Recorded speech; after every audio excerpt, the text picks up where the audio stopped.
మధ్యకాలంలో పెన్నుకు విలువ పెరుగుతుంది. ఆ విలువ పెంచుతున్న కొత్త కుర్రోళ్ళు వస్తున్నారు. రీసెంట్‌గా నాకు ఒక అబ్బాయి బాగా నచ్చాడు. 'చంద్రబోస్' గారు 'తాజ్‌మహల్'తో ఎలా వచ్చారో, అలాగే 'యువసేన' సినిమాతో 'రామ్ జోగేష్ శాస్త్రి' గారు ఎలా వచ్చారో ఇంకా నా కళ్ళ ముందు కదలాడుతూనే ఉంది. అలాంటి ఒక కదలిక చాలా రోజుల తర్వాత ఈ అబ్బాయి పెన్నులో అనిపిస్తా ఉండింది. అంత పెద్దవాళ్ళతో పోల్చొచ్చో లేదో ఫ్యూచర్‌లో మీరే చూస్తారు. ఖచ్చితంగా పోల్చొచ్చని మీరే చెప్తారు. అంత మంచి పెన్ను. అందుకనే ఆ అబ్బాయితోనే స్టార్ట్ చేస్తున్నాను. పూర్ణాచారి అబ్బాయి పేరు. హాయ్ పూర్ణ. హాయ్ అన్న. Thank you so much. Congratulations. అసలు heartful warmth congratulations. Thank you so much. So happy. Thank you. ఒక సినిమా చూస్తున్నప్పుడు నువ్వు రాసిన పాట నాకు తెలియకుండా వెళ్ళిపోయింది. యాహ్! ఆ పాటే 'కోర్టు' సినిమాలో 'ప్రేమలో'. యాహ్! ఒక్కసారి హమ్ చేయవా? హుక్ లైన్ పాడతాను. ఆ! కథలెన్నో చెప్పారు, కవితల్ని రాశారు, కాలాలు దాటారు, యుద్ధాలు చేశారు ప్రేమలో, తప్పు లేదు ప్రేమలో. కథలెన్నో చెప్పారు, కవితల్ని రాశారు, కాలాలు దాటారు, యుద్ధాలు చేశారు ప్రేమలో, తప్పు లేదు ప్రేమలో. వేల వేల వెన్నెలంత మీద వాలి వెలుగునంత, మోయమంటే నేను ఎంత అరెరే.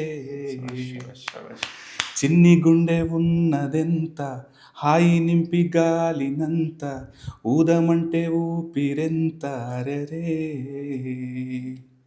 కళ్ళు రెండు పుస్తకాలు, భాషలేని అక్షరాలు, చూపులోనే అర్థమయ్యే అన్ని మాటలు, లేనిపోని కారణాలు, ముందు లేని ఆనవాలు, కొత్త కొత్త ఓనమాలు, ఎన్ని మాయలు.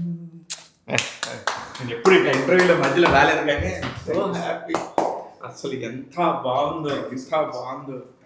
అంటే అందరూ ప్రేమ గురించి మాట్లాడుతుంటారు. ప్రేమల గురించి ఆరుద్ర గారు, రాత్రేయ గారు, వాళ్ళని వేటూరి వీళ్ళని గారు, కాదు, శాస్త్రి వేటూరి గారు, గారు, శాస్త్రి గారు గారు. ఎంతమంది రాశారు.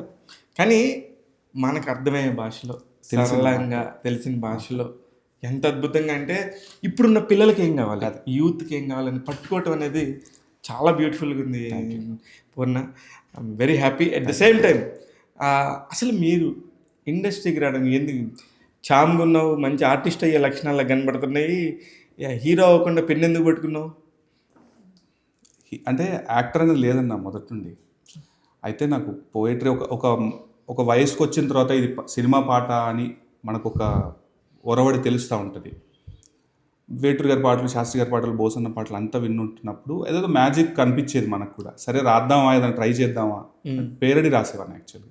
ఆ పేరడీలో కూడా మీలాంటి పెద్దవాళ్ళు చూసి, పేరడీ కాదు నువ్వు చాలా బాగా రాస్తున్నావు, ట్రై చేయొద్దు దీన్ని నిజంగానే సీరియస్నెస్ తీసుకొని అన్నప్పుడు, ఇప్పుడు కొంచెం స్కూల్ ఏజ్ దాటి కాలేజ్ ఏజెస్కి వచ్చినప్పుడు అప్పుడున్న కౌమార దశలో ఉంటాయి కదా చిన్న చిన్న ఇవి టీనేజర్స్లో ఆ పోయిటరీ రాసేవాడిని, తెలిసి తెలియని పోయిటరీ.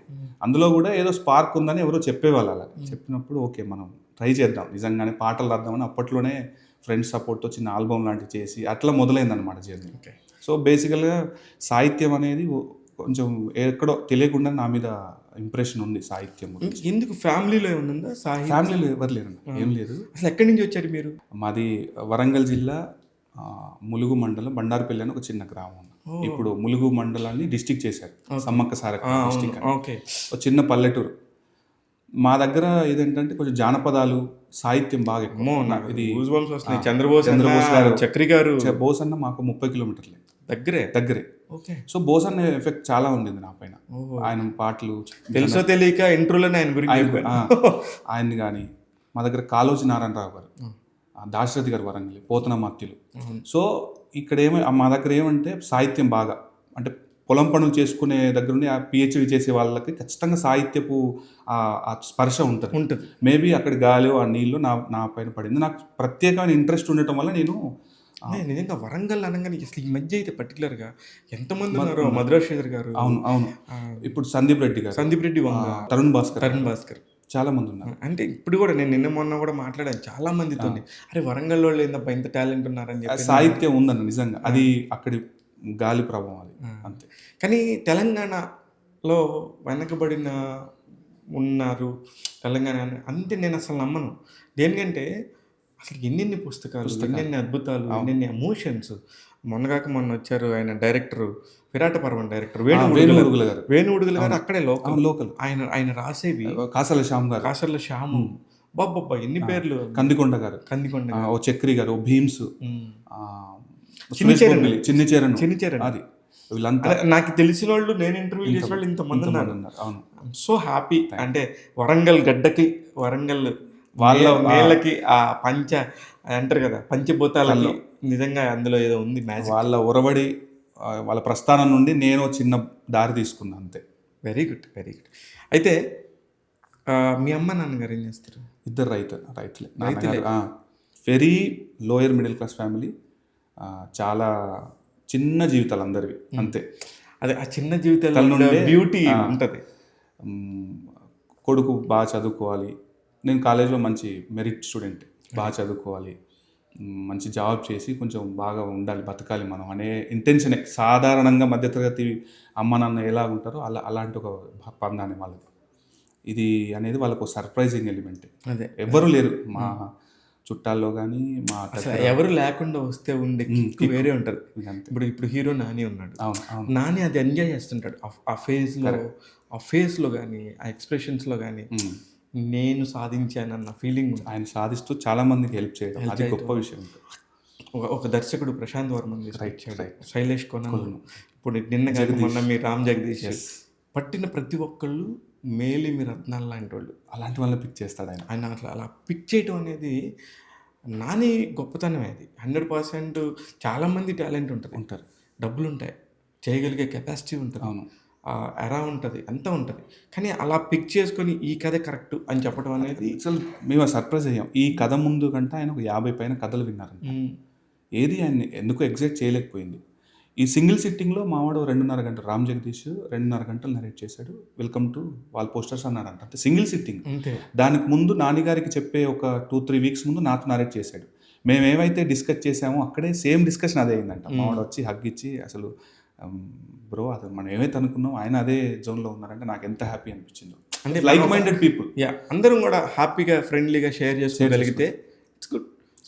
కథ నుండి ముందు ట్రావెల్ అవ్వడం వల్ల నీ అంత బాగా రాయటం కూడా నాకు కుదిరిందన్న. అంతే, ఎప్పుడైనా అంతే. మన జర్నీ గురించి రాయమంటే అద్భుతంగా రాస్తాం. ఎందుకు మనకు తెలుసు కాబట్టి. అదే మనం ఊహించుకొని రాసేదానికి ఫిక్షన్ పడచ్చు పడకపోవచ్చు.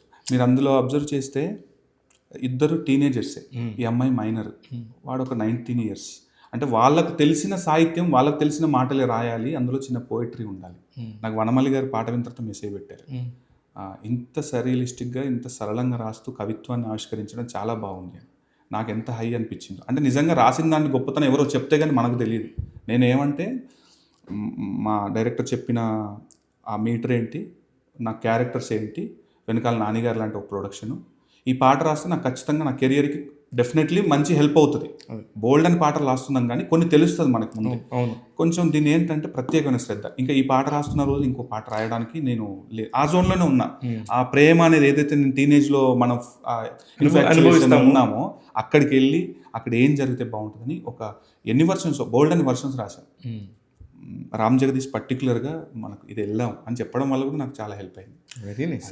అయితే ఇప్పుడు మీరు అన్నారు బోల్డ్ అని వెర్షన్స్ రాశాను, అందులో కూడా అద్భుతాలు ఉన్నాయి డెఫినెట్గా. నేను అంటున్నాను అంటే నాకు కూడా ఏదో కొద్దిగా రాయాలని ఉంటుంది కాబట్టి నేను రాసుకుంటా కాబట్టి ఇందులో ఇన్ని రకాలుగా రాయొచ్చు కదా, ఫైనల్గా ఈ వెర్షన్ ఎందుకు ఓకే అయిందనే దానికి ఈ కథ లింక్ అయి ఉండొచ్చు. కథ లింక్ అయింది. మీరు హిట్ అయిన పాట ఏదైనా చూడండి, ఒక శిల్పం ఉంటుంది, స్కీమాటిక్, ఒక తల, ఒక బాడీ, ఒక కాళ్ళు, చేతులు, దానికి ఒక ఆకారం తెలిసిపోద్ది. మీరు ఇప్పుడు వేల వెన్నెలంత దగ్గర నుండి జాబిలి ఇటు చేరని పొరపాటు అనే దగ్గరికి ఒక శిల్పం, మీకు స్టోరీ మొత్తం అర్థం అవుతుంది. There is a beautiful. అది పోయిట్రీగా చెప్పడం అనేది, ఇంత సరియలిస్టిక్గా చెప్పడం అనేది నాకు కుదిరింది. అది నాకు ఆ క్లైమాక్స్లో ప్రియదర్శి చెప్పిన డైలాగ్, 17 సంవత్సరాల 364 రోజులు తప్పుడు చేసింది ఒక భయంకరమైన తప్పు అయిపోతే తర్వాత రోజు చేస్తే కనుక అసలు అది కేసు కాదు, తప్పే కాదు. ఏంటిది లా? అది మన లా ఏం చెప్తుంది అసలుకి? చదువుల్లో మీ పిల్లలు చదువుకున్నారు, బాగా మార్కులు తెచ్చుకున్నారో లేదో తెలిసినా తెలియకపోయినా పర్లేదు, కానీ చట్టాల గురించి తెలియచెప్పాలి. మా మోటో అదే, చెప్పాలి. అదే మీరు ఒక పవర్ఫుల్ మీడియం సినిమా నుంచి చెప్తే ఎంత పర్ఫెక్ట్గా ఉంటుంది. ఇదే విషయం నిజంగానే మనం టీవీలో కనుక న్యూస్లో చూస్తే అసలు అదేదో కోర్టుల వ్యవహారం, అదేదో మనకు పోలీస్ పోలీసుల వ్యవహారం ద్వారా మనకు అన్నట్టుగా సంబంధం లేదన్నట్టే ఉంటాం. ఉంటుంది. నిజం నిజం నిజం. ఆ నిజాన్ని అతను పట్టుకున్నాడు. మా గట్సీ డిసిషన్. ఒక డెబ్యూటెంట్ డైరెక్టర్ ఇలాంటి ఒక సినిమా చేసి కమర్షియల్ మీటర్లో చెప్పడం అనేది చాలా గట్స్. మేము అనుకున్నాం డిస్కషన్. ఇదే కోర్ట్ రూమ్ డ్రామాస్ మలయాళంలో కనుక మీరు చూస్తే ఒక మోహన్ లాల్, ఒక పృథ్వీరాజ్ సుకుమార్, ఇలాంటి రేంజ్ ఆఫ్ ఆర్టిస్టులు వేసింది ఒక ఒక ఒక అప్కమింగ్ కొత్త డైరెక్టర్ ఒక కొత్త కథ పట్టుకొని దాని మీద నించొని తీయటం అనేది చాలా గట్సీ. ఏమాత్రం ఇంబ్యాలెన్స్ అయినా కెరియరే ఇబ్బందులు అయిపోయింది. ఒక్క ఫ్రైడే అంతే వాళ్ళ జీవితాన్ని నిర్ణయించే ఒకే ఒక ఇండస్ట్రీ, ఫిల్మ్ ఇండస్ట్రీ. అందులో మొహమాటం లేదు. నిజం. ఇప్పుడు మీకేం కాదు, మీరు సరస్వతి పుత్రులు, ఇక్కడ కాకపోతే 4 సినిమాలు ఉంటాయి. కరెక్ట్. ఇక్కడ కాదు ఇంకో లైన్ దొరుకుతుంది. అవును. ఎక్కడో ఒక లైన్తోని అద్భుతమైన పాటలు వచ్చి ఆ తర్వాత సింపుల్ 40 లైన్ల ఒక పాట ఉంటే 2 లైన్లే పాడుకొని వదిలేసే సందర్భాలు బొచ్చడి తెలుసు మీకు. నిజం నిజం. నాకు అనిపించింది, అందుకే ఇంత మాట్లాడుతున్నాను ఈ సినిమా గురించి. థ్యాంక్ యూ సో మచ్ అన్న. ఇకపోతే మీ లైఫ్లో మీరేం చదువుకున్నారు? నేను కాకతీయ యూనివర్సిటీలో బీఫార్మసీ చేశాను. అసలు బీఫార్మసీకి చంద్రబాస్ గారు బీటెక్ ఫార్మసీ చేసిన తర్వాత ఫార్మసీ కంప్లీట్ అయ్యే నాటికి నాకు ఒక పూర్తి అవగాహన వచ్చింది. ఓకే, ఇంకా కెరియర్ మనం సినిమాల్లోనే ట్రై చేద్దాం. కాకపోతే ఎక్కడో చిన్న భయం ఉంటుంది, ఎవరు తెలియదు. ఇంట్లో చాలా మిడిల్ క్లాస్ ఫ్యామిలీ, మనం సపోర్ట్గా ఉండే టైం అది. ఫ్యామిలీ ఖచ్చితంగా అమ్మ నాన్న కోరుకునే టైం అది, వీడితో జాబ్ చేసి మనకు సపోర్ట్గా ఉండాలని. కానీ అప్పుడు గట్సీ డిసిషన్ తీసుకున్నాను. సరే, కొంతకాలం జాబ్ చేశాను, చిన్న చిన్న జాబ్స్. 2016లో ప్రేమం సినిమా రాసిన తర్వాత ఇంక ఫుల్ టైం ఇక ఓకే మనం ట్రై అవర్ లక్. అదే అప్పుడు ఎక్కడో ఈ బీజం ఒక ఇత్తనం పడాలి. ఎక్కడ పడింది అది? మొదటి సినిమా కంటారా? మొదటి సినిమాకనే కాదు, నేను సినిమాలో రాయాలి అనే ఒక థాట్. అదే అప్పటికి ఈ మగధీర పాటలు, హ్యాపీ డేస్ సాంగ్స్ చాలా ట్రెండింగ్. పంచదార బొమ్మ కానీ, హ్యాపీ డేస్లో ఆ పాట పాదం ఎట్టిపోతున్న వనమాలి గారు రాసిన పాట, ఇవన్నీ ఎక్కడో తడుతున్నాయి. మనం రాయొచ్చా ఇలాంటిది? ఎందుకంటే అదే మీరు ఇందాక అన్నట్టు ఒక ఇష్టమైన వంటకం మనకు ఉన్నది, కానీ ఇష్టమైన కన్ను చూపుకి ఏదైనా మనం చూసినా కానీ ఆ అనుభూతి, ఆ పారవశ్యం అనేది మనం అది మాటలు చెప్పలేము. సో అట్లాంటి నిజంగా నాకు ఎక్కడ అనిపించిందంటే, ఒక పాట రాస్తే నాకు నేను ఫీల్ అయ్యాను, ఓకే మనం నిజంగా ఇందులో ట్రై చేస్తే మనకేదో కోరుకుంటున్న ఆ చిన్న ఫీల్ ఏదో దొరుకుతుందని అనిపించింది. బీఫార్మసీ ఎండ్ డేస్లో ఇంకా ఇంకా ట్రై చేద్దామని అప్పుడు పూర్తిగా 2016 12 మీరు మగధీరాను హ్యాపీ డేస్ 11-12లో అయిపోయింది. 10-11లో అయిపోయింది. 11లో కంప్లీట్గా హైదరాబాద్ షిఫ్ట్ అయిపోయాను. ఇంకా అప్పటి నుండి ప్రయత్నాలు చేస్తుంటే 2014లో ఫస్ట్ సినిమా అలా ఎలా అని రాహుల్ రవీంద్రన్ గారు, వెన్నెల కిషోర్ వాళ్ళు, మంచి సినిమా. అతను డైరెక్టర్ కూడా రాహుల్ రవీంద్రన్, అనీష్ గారు, అనీష్ కృష్ణ ఫస్ట్ సినిమా అది. ఆ తర్వాత 2 ఏళ్ళు చేస్తూ అపోలో మెడికల్ రిలేటెడ్, అపోలోలో థర్డ్ పార్టీ ఇన్సూరెన్స్ దాంట్లో చేసి డీసెంట్ పొజిషన్కి వెళ్ళే టైంలో ప్రేమం సినిమా వచ్చింది. సరే, ఇప్పుడు ఇంకా మనం చౌరస్తాలో చందు మొండేటి గారిది పెద్ద సినిమా, పెద్ద సెటప్, మలయాళంలో పెద్ద హిట్. ఆమె డెబ్యూటెంట్, అసలు ఎవరికి తెలియదు. అదే ఇప్పుడు వీళ్ళ దాకా తెలియడానికి ఒక బ్రిడ్జ్ ఎక్కడ ఉంటుంది కదా. అది ఎవరు మీకు? కరెక్ట్. 2014లో అలా ఎలా రాస్తున్నప్పుడు శ్రీవాత్సవ్ గారు అని కో డైరెక్టర్ గారు, ఆ సినిమా రాశాను, అందరూ మర్చిపోయారు. నా కెరియర్ కూడా అంత ఆశాజనకంగా వెళ్ళిన తర్వాత జోరు రాశాను సందీప్ కిషన్ గారు, అది కూడా అంతలో వర్కౌట్ కాలేదు. కాకపోయేసరికి సరే చిన్న భయంలోనే ఉండి ఒకరోజు శ్రీవాత్సవ్ గారు ఫోన్ చేసి, ఇలా ప్రేమ అనే సినిమా చేస్తున్నామమ్మా, తెలుసు కదా నీకంటే, అప్పటికి హ్యూజ్ హిట్ అది మలయాళంలో, తెలుసు. నేను నిజంగా కోరుకున్నా ఇలాంటి సినిమా దొరికితే బాగుండేమో అని. ఎక్కడో తదాస్తు దేవతలు ఉన్నారు. అయితే వాళ్ళు చెప్పిన కండిషన్ ఏంటంటే, ముందు డబ్బింగ్ పాటలు రాద్దాం అన్ని. ముందు డబ్బింగ్ పాటలు రాసిన తర్వాత అసలు వాళ్ళు ఎలా వస్తుంది ఫ్లో చెక్ చేద్దాం, మనం యాస్టీస్గా పాటలు పెట్టుకుందామా లేదా కొత్త కంపోజిషన్కి వెళ్దామా అన్నప్పుడు అన్ని పాటలు రాయించారు నాతో. దానికి పేమెంట్ ఇచ్చేశారు ముందు చెప్పిన టర్మ్స్ అండ్ కండిషన్స్ ద్వారా. అయితే ఈ శ్రీవాత్సవ్ గారికి ఎక్కడో చిన్న రాశాడు కదా, రాస్తాడు అని చెప్పి ఈ అగరత్తుల కూరలు అది యాస్టీస్ కానీ ప్రేమ పూసిని ఒరిజినల్ మలయాళీ ట్యూన్స్ అవి. సరే నువ్వైతే ట్రై చేయు చూద్దాం అన్న క్రమంలో శరణ్ కొప్పిశెట్టి అని ఇంకొక అతను మన డైరెక్టర్ ప్లేయర్, ఆయనకి ఎక్కడో నా రైటింగ్ స్టైల్ నచ్చింది. చందు గారికి చెప్పి, వీడు రాస్తున్నాడు కొంచెం పుష్ చేద్దాం అంటే, ఆల్రెడీ పెద్ద రైటర్స్ రాస్తున్నారు, అందరు పెద్ద రైటర్స్. ఈ శరణ్కి ఎక్కడో గురి అంటే వర్షన్స్ మీద వర్షన్స్ ఫటాఫట్ రాస్తున్నా, ఇంకా అప్పటికి జాబ్ వదిలేసా, క్లియర్గా ఇంకా లేదు, ఇంకా దీన్ని సేమ్ నేను ఇప్పుడు కోర్టుకి ఎలా ఫీల్ అయ్యాను అలా ఫీల్ అయ్యాను. ఫస్ట్ నా లైఫ్లో ఫస్ట్ పెద్ద ప్రొడక్షన్ నా చైతన్య గారు, గ్రాండ్ లావిష్గా ఉంటుంది సినిమా. ఖచ్చితంగా సాయి పల్లవి గారు మనకు ఖచ్చితంగా ఒక కావాల్సిన పుషప్ దొరుకుతుందని నమ్మా, బిలీవ్ చేశాను. దానికోసం ఒక 5-6 months ఇంకా టైం పెట్టా. ఎన్ని వర్షన్స్ అంటే అన్ని వర్షన్స్ అక్కడే ఆఫీస్లో కూర్చొని రాసేవాడిని. ఒకటి వచ్చేసింది. మొత్తానికి వేరే పాటలు అన్ని క్లియర్ అయిపోతున్నాయి. ఈ 2 పాటలకు మాత్రం స్పేస్ ఉంది. మిగతా కారణాల వల్ల ఏంటో తెలియదు, కానీ ఆ పాటలకి ఎవరు ఇంకా ఓకే చేయలేదు. సరే అని చెప్పి వర్షన్ రాస్తున్న వర్షన్లో చందు గారే, అరే మొన్న ఏదో రాసావు కదా అగరొత్తుల కూరలే అని ఒకసారి వినిపించండి, మొత్తం వినిపించాను. ఇదే కదా మనకు కావాల్సింది. ఇమ్మీడియట్ ట్రాక్ చేయించారు. ఆ సాయంత్రానికి గోవాకి వెళ్ళారు, షూట్ అయిపోయింది. ఆ పాట పాడండి. మంచి గమ్మత్తైన సాహిత్యం అదే. అగరొత్తుల కురులే వలగా విసిరేసావే, కనికట్టుల చూపులు జల్లిపోతున్నావే, కసరత్తులు చేస్తూ వెనకే వస్తున్నానే, చెలిమత్తుల సైగలు గుండెను దోచేశాయే, పువ్వులకే రంగులనిచ్చే హరివిల్లువే, చుక్కలకే మెరుపుల నద్దిన జాబిల్లివే, అందెలలో అందము దాచిన సిరిమూవవే, నిద్దురలో నన్ను కవ్వించే నెరజానవే. ఇలా ఉంటుంది. అసలు ఎక్స్ట్రాడినరీ ఉంది. ఇది విని తర్వాత అంటే అప్పుడు రాసినప్పుడు దాని విలువ నాకు తెలియదు. అయితే ఒక సందర్భంలో సీతారామశాస్త్రి గారితో కలిసిన సందర్భంలో ఆయన చెప్పారు, అగరత్తుల కురులే రాయడం లాంటి ఎత్తుగడ ఏంటో తెలుసా, దాని గొప్పదంటే తెలియదు గురుగారని పాదాలకు దండం పెట్టి, ఇలా రాయగలిగితే పాట మొత్తం ఇలాగ రాయగలిగితే నువ్వు పాటగాడిగా ఉంది ఇక్కడ, లేదంటే పెట్టబెడ సరుకుని వెళ్ళిపో. అంటే ఆయన ఏం చెప్పాడంటే, నాకు అంత స్థిమితంగా రాయగలిగితే ఉంది ఇక్కడ, అగరొత్తుల కురులే వలగా విసిరేసావు లాంటి ప్రయోగాలు చేయగలుగుతానంటే ఉంది ఇక్కడ. ఎందుకంటే హేమీలు ఉన్నారు, నువ్వు కుర్రాడివి, అంత శ్రమ పెట్టి అంత ఓపిక నీకు ఉంది అని నువ్వు నమ్మితే ఇక్కడ ఉందంటే పేషెన్స్. పాదాలకు దండం పెట్టి బ్లెస్సింగ్స్ తీసుకున్నా. ఈరోజు కోర్టు పాట అంత బలంగా అంత చాలా అద్భుతంగా వచ్చిందంటే ఆయన బ్లెస్సింగ్సే.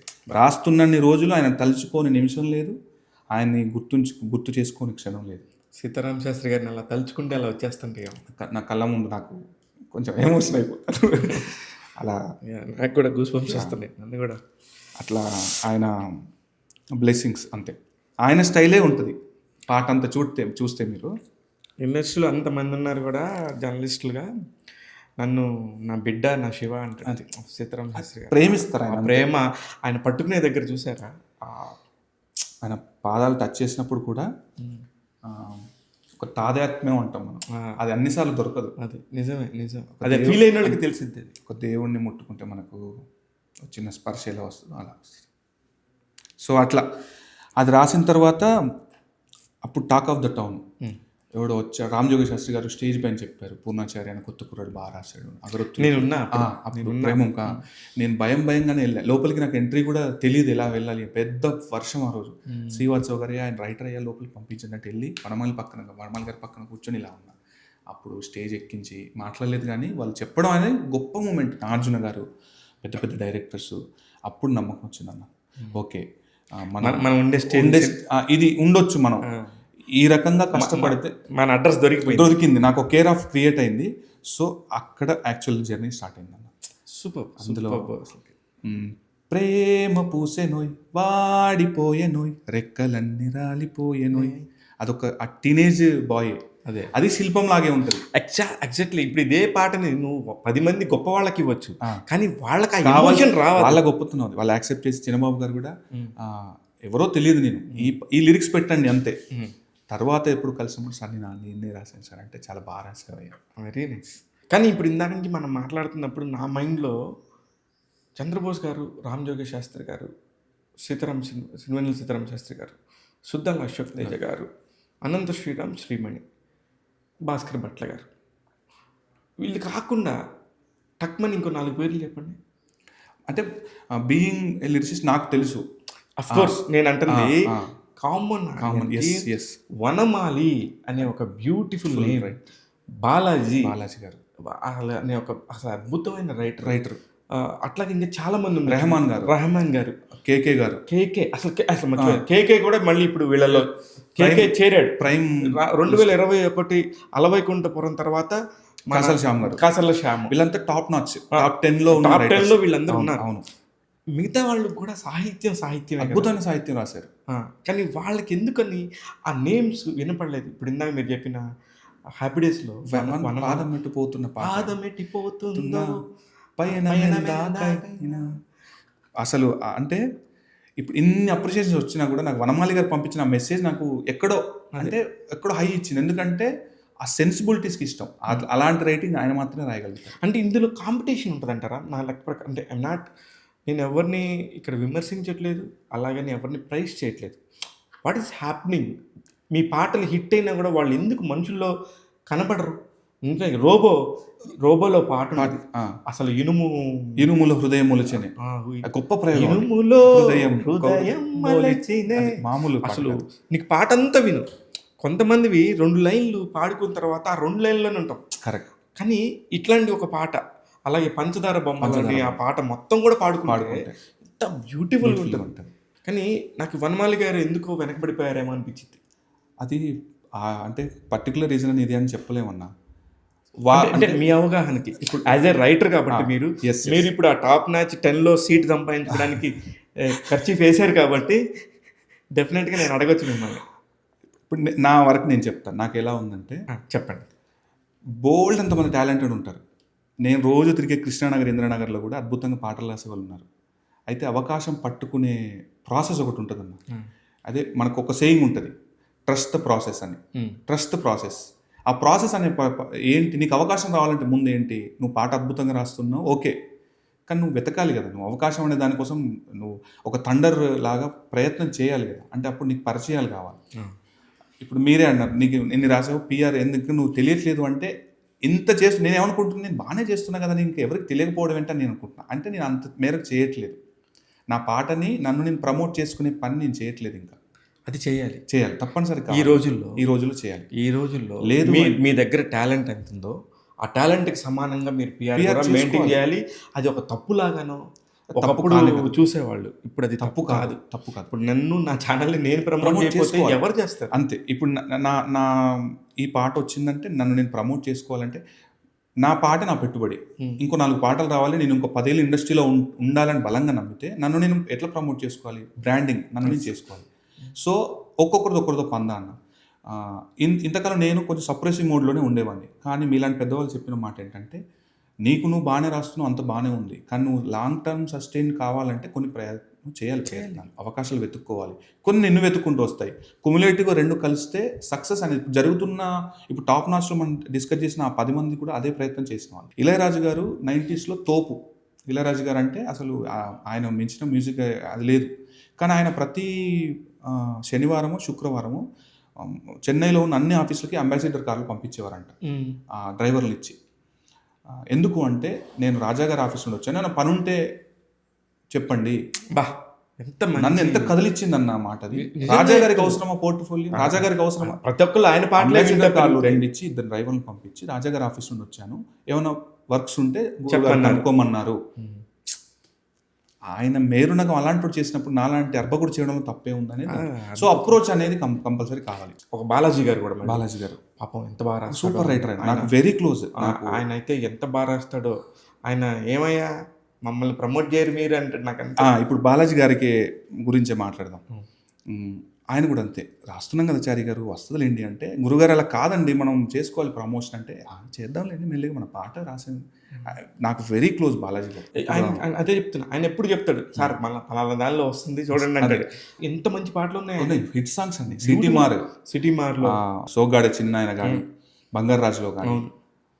ఇప్పుడు రామ్ చరణ్ గారి రాస్తున్నారు, ఆయన పెద్ద సినిమా రాస్తున్నారు. బట్ అదే ఆ ప్రమోట్ చేసుకునే లెవెల్ అనేది ఎక్కడో కనపడాలి. ఎక్కడో కనపడకపోతే ఒకప్పుడు అంటే కనబడటం అంటే చాలా పెద్ద ఖర్చుతో ఖర్చుతో కూడుకున్న కూడుకున్న పని. ఈరోజు అదేం లేదు. లేదు. మీ పాటని మీరు Insta భాస్కర్ లో భట్ల గారు ఫేస్బుక్లో పెడతారు. ఎంత బ్యూటిఫుల్గా రాస్తారో ఆయన లైన్స్. ఆ లైన్స్ 3 లైన్స్ రాసి ఇది ఈ సినిమాలోదని పెట్టుకుంటారు. కరెక్ట్. తప్పే ఉంది. తప్పులేదు. అసలు ఆయన అద్భుతంగా ఆయన ఇంకా అసలుకి మన గోదావరి గట్టు పాట ఎంత సెన్సేషన్. ఎంత సెన్సేషన్ ఆయన. కళ్యాణ్ చక్రవర్తి కళ్యాణ్ చక్రవర్తి కూడా వెరీ నైస్ రైటర్. ఆయన పొటెన్షియల్ ఉన్న రైటర్. పొటెన్షియల్ ఉన్న పుష్పలో అన్ని పాటలు చంద్రబోస్ గారు రాస్తే పుష్ప 2లో లాస్ట్లో అది అమ్మవారిది కళ్యాణ్ చక్రవర్తి. ఆయన కూడా ఒక మంచి అంటే నేను ఎప్పుడు మీ దగ్గర ఎందుకు వీళ్ళందరి పేర్లు తీసుకొస్తున్నానంటే అందరూ ఉన్నారు చాలామంది ఆర్టర్లు ఇంతమందిని తట్టుకొని ఒక పూర్ణాచార్య నిల్చున్నాడు అనేది నా పాయింట్ ఇక్కడ. అంతే. అదే నన్ను ఇంటర్వ్యూ పిలిచి వీళ్ళందరి గురించి నో అసలు అది లేదు. ఇది ఇన్ఫర్మేటివ్ లాగా ఉంటుందేమో అనిపిస్తుంది. ఉంటుంది. కోర్టు సినిమా నాని కనుక ప్రొడ్యూస్ చేయకపోతే నాని కాదు, మిగతాదంతా ఉంది. కథ ఉంది, కంటెంట్ ఉంది, మిగతాదంతా ఉంది. ఇంత దూరం వెళ్ళేదా? No way. మీది ఇదే పాట ఇంతమందికి జనాల్లోకి వెళ్ళేదా? వెళ్ళకపోయేది. అమ్మ లాంటి నిర్మాత చాలా స్ట్రాంగ్గా ఉన్నప్పుడు నాని స్టేజ్ మీద ఎంత పెద్ద మాట మాట్లాడాడు. ఎంత పెద్ద స్టేట్మెంట్. మాకు ఏమంటే ఒక్కసారి మీకు బద్దలైపోయాయి. నాకు అసలు అప్పటిదాకా కోర్ట్ అనే సినిమా ఒకటి వస్తున్న సంగతి ప్రపంచానికి పెద్దగా ఏం తెలియదు. ఒకే ఒక్క నాని డైలాగు గట్సీ డైలాగ్. ఆ డైలాగు ఏంటది? ఒక మనిషి తన కెరీర్ని పణంగా పెడతాడా? అది ఆయన నటించలేదు, ఆయన డైరెక్ట్ చేయలేదు, జస్ట్ ఉన్న పరిచయాలతోనే డబ్బు పెట్టాడు. పెద్ద తప్పేం కాదు. అలాంటి మీ సినిమాలు లాంటి 100 దీగళ్ళు నాని చేస్తాడు. ఆ రేంజ్కి వచ్చాడు అతను. ఇప్పుడు అతను డబ్బు పెట్టిన అవసరం లేదు, అతని మాట చాలు. నిజం. ఏంట్రా నాని ఏదో చెప్తున్నాడు, ఏదో కోర్టు సినిమా వస్తుందంట అనేది ఒక్కసారిగా బయటకు వచ్చింది. ఇది స్ట్రాటజీ. అది ఒక నిర్మాతకు ఉండాలి. భలే చెప్పారన్న. నిజం. సారథిలో డబ్బింగ్ అంతా అయిపోయింది. నాన్నగారు ఒకరోజు వచ్చి చూడాలి. వచ్చారు, చూశారు. ఆర్ఆర్ అవ్వలేదు, రఫ్ కట్ అయింది అంతే. 2 గంటల 40 నిమిషాలు అలా ఏమో ఉండింది. చూసి వచ్చి జగదీష్ని హక్ చేసుకుని I'm proud of you Jagadish అన్నాడు. అంతే అయిపోయింది ఇంకా. సో ఆయన నమ్మారు అనుకున్నాం, కానీ అసలు భుజాల మీద వేసుకొని ఒక చంటి పిల్లలా తిప్పాడు సినిమాని. ఆయన కాకుండా అదే సార్, కథ తనకు కావాల్సిన ప్రొడ్యూసర్ని వెతుక్కుంది, కథే తనకు కావాల్సిన ఆర్టిస్టులను వెతుక్కుంది, కథే తనకు కావాల్సిన మ్యూజిక్ డైరెక్టర్ చేత అన్ని పాటలు చేయించుకుంది. నేను అది బిలీవ్ చేశాను. అసలు కథకి ఏం కావాలో అదే వెతుక్కుంటూ నాన్నగారి దగ్గర వెళ్ళి వాలింది అంతే. సూపర్. నాకైతే నిజంగా ఇప్పుడు ఆ కథలో క్యారెక్టర్స్కి నేను ప్రతిదీ క్యారెక్టర్ పేర్లతో చెప్తా. అసలు ఆ మంగపతి క్యారెక్టర్ కానీ, లేకపోతే హర్షవర్ధన్ లాయర్గా చేసిన టెరిఫిక్ పర్ఫార్మర్ హర్షవర్ధన్ని నిజంగా మీకు గనుక అసలు కంటెంట్ చదివితే దుమ్ము లేపే క్యారెక్టర్. ఎక్కడో అండర్ రేటెడ్ ఉన్నారు, కానీ అసలు చూసిన తర్వాత అబ్బా నిజంగా అతను కోర్టులో వాదిస్తూ ఉంటే కన్విన్స్ అయిపోతామా ఏంటి అసలు అంత టెంపో తీసుకొని ఎమోషనల్గా చెప్పడం. అసలు హర్ష చెప్పిన దానిలో ఊరికో అని ఒక చిన్న సైగ చేస్తుంటాడు శివాజీకి. ఎంత పెద్ద యాక్టింగ్ అది, ఎంత పెద్ద పర్ఫార్మెన్స్. అతని దగ్గర నుంచి ఇలా తీసుకోవచ్చు అని చెప్పేసి తెలిసిన Ram Jagadish great. Very particular అన్న మనోడు. ఈ కథ కోసం మనోడు చాలా రీసెర్చ్ చేశాడు. రీసెర్చ్ అనే చెప్పాలి. బాక్సో అనేది అంత ఆషామాషి కాదు, కత్తి మీద సాము. ఏ మాత్రం మిస్యూజ్ అయినా వేసుకుంటారు మనోడిని మీడియాలో. వేసుకోవడం కాదు, అది మొత్తం తప్పు కదా నువ్వు చెప్పేది అంటారు. కానీ చాలా తెలివిగా కమర్షియల్ వేలో చెప్పడం అనేది చాలా. అన్నిటికంటే నాకు ఒక బ్యూటిఫుల్ పాయింట్ నచ్చింది సినిమాలో. 6 ఏళ్ల పాపని 40 ఏళ్ళోడు ఎవడన్నా చేస్తే ఖచ్చితంగా తప్పు. పాపం దానికి తగ్గట్టు దానికి ఒక పోక్సో ఉండటం అనేది దానికి న్యాయం. అవును. 19 ఏళ్ల అబ్బాయి 17 సంవత్సరాల 364 రోజుల అమ్మాయిని పట్టుకుంటే తప్పు అవుతుంది. ఎక్కడ తప్పు అవుతుంది? ఇది చట్టంలో తప్పు కాదా? చట్టంలో లొసుగు కాదా? గొప్ప పాయింట్. అంటే మనం తిరుగుతూ ఉండి రోజు మాట్లాడుకుంటా పేపర్లో చూసే ఒక చట్టం గురించి దాని చుట్టూ కథలు కొని రీసెర్చ్ చేయడం అనేది చాలా గ్రేట్ థింగ్. దాన్ని ఒక కథలాగా చెప్పొచ్చు, సినిమా చేయొచ్చు. ప్రేమ జోడించి అందులో కూడా ఇలాంటి ఒక ప్రేమలో లాంటి ఒక పాటను పెట్టి అసలు సినిమా మీరు చూసారా? చూసాను. దానిలో నెగిటివ్ పాయింట్స్ అడగొచ్చా ప్లీజ్? ఇప్పుడు అబ్బాయి అరెస్ట్ అయితే పక్కన ఒక అబ్బాయి నించున్నాడు. ఎస్. ఎందుకు నించున్నాడు? ఇప్పుడు మంగపతి అనేవాడు ఫ్యామిలీ మెంబర్, ఎస్. వాడు పరువు కోసం పోరాడుతున్నాడు. కానీ అబ్బాయి కోసం అలా వచ్చి నించున్నాడు, కొంచెం గట్టిగా చెప్తే బాగుండేదేమో అనిపించింది. ఆ పక్కన నించున్న అతను. అదే వీళ్ళ క్యారెక్టర్స్ మీరు అబ్జర్వ్ చేస్తే సప్రెసివ్ మోడ్లో ఉంటాయి. వాడు ఆ క్యారెక్టర్ ఏం చెప్తాడంటే ఎవరో ఏమవుతాడు నీకంటే తమ్ముళ్ళు లాంటోడు అంటాడు. సో అక్కడే ఆ డైలాగ్తోనే లాక్. ఎందుకంటే అతని ఇంటర్నెట్ సెంటర్లోనే వీళ్ళు కూర్చోవడం ఇట్లాంటి ఒక చిన్న చిన్న పాయింట్స్ ఎందుకు పట్టుకుంటానంటే దిస్ ఈజ్ హౌ ఒక రివ్యూ చూసే విధానం కూడా ఉంటుంది. డెఫినెట్గా ఇది అదే మనం సినిమా చూసినప్పుడు ఓపెన్ లేయర్లో మనకు కొన్ని కనపడతాయి, అండర్ లేయర్గా చాలా ఉంటాయి. ఇప్పుడు వాడు ఇంకొక ఆ క్యారెక్టర్ ఏం చెప్తాడంటే పిన్ని వాటర్ పొద్దున్న నువ్వేం తినలేదు కొన్ని వాటర్ తాగమంట. This is the connection. ఇంకా దానికి విపులంగా చెప్పాల్సిన అవసరం లేదేమో అనిపించింది నాకు అంతే. ఫాదర్ క్యారెక్టర్ చేసిన అతను భలే చేశాడు. ఎక్స్ట్రాడినరీ. రెడ్డి గారు, రాజశేఖర్ రెడ్డి, అనింగి రాజశేఖర్ రెడ్డి. అవును. అతను ఎక్స్ప్రెషన్స్ భలే ఉంటాయి. అరే నిజంగా ఇది ఫాదర్ ఏమో అన్నట్టుగా ఉంటాయి. కరెక్ట్. అయితే ఇప్పుడు నాకు ఒక సీనియర్ జర్నలిస్ట్ ప్రభు గారు అని ఆయన ఉన్నారు. అరే ఎంత బాగా చేసి లాస్ట్ సీన్లో వాళ్ళిద్దరిని కలపటం ఏంటన్నాడు. నేను అన్నంత commercial angle of Telugu movie. ఇది ఏ తమిళ మూవీ మలయాళం మూవీ అయితే మళ్ళీ కలవకపోదురు. ఇది మన ఆడియన్స్ ఎక్స్పెక్ట్ చేస్తారు, అది నీట్గా ఎక్స్పెక్ట్ చేస్తారు. కానీ దాన్ని నిజంగా కూడా ఇంత బ్యూటిఫుల్గా చేసినాక వాడు అన్నిటికంటే నాకు బ్యూటీ అనిపించింది. వాడు పర్స్ తీసుకుని వాడు అందులో అమ్మాయి ఫోటో ఎదుగుతాడేమో అనుకుంటే వాళ్ళ అమ్మ ఫోటో తీసుకున్నాడు. అంటే ఇంకా వాడు దాంట్లో దర్శి అందులో అబ్జర్వ్ చేస్తే దర్శి కూడా కోర్ట్ సీన్లో 2 ఫోటోలు ఇస్తాడు. అంటే దర్శి కూడా ఎందుకు దర్శి వీడికి వచ్చి వాదించాడు అని మీకు అండర్ లేయర్గా ఇంకొక వాడు వాళ్ళ అమ్మ ఫోటోనే పెట్టుకుంటాడు పర్స్లో.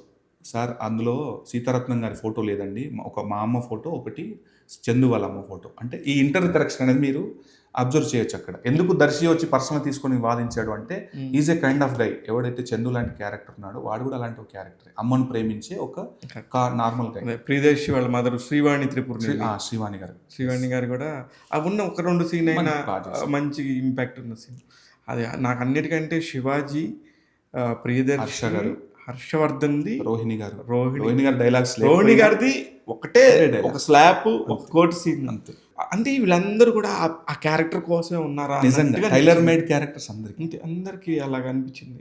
మీరు అన్నట్టు కోర్ట్ రూమ్ డీల్ చేసే ఈ ఓవర్కమ్లో మేబీ చిన్నవి డెఫినెట్గా. ఇప్పుడు నేను ఇంత పాజిటివ్స్ చెప్పి ఇవి కూడా మేము చూస్తాము, ఇవి కూడా ఆడియన్స్ చాలా తెలివిగా ఉన్నారు. మేము అంటే ఆడియన్సే, ఆడియన్స్కి మేము ఇక్కడి నుంచి పంపిస్తున్నాం అంతే. 100కు 100% రామ్ జగదీష్ శర్మ ఇది it's a director's tailor made film. Correct. నేను నా రివ్యూలో కూడా it's a director's tailor film. ఏం రాశాడో, ఏం నరేట్ చేశాడో అదే తీశాడు.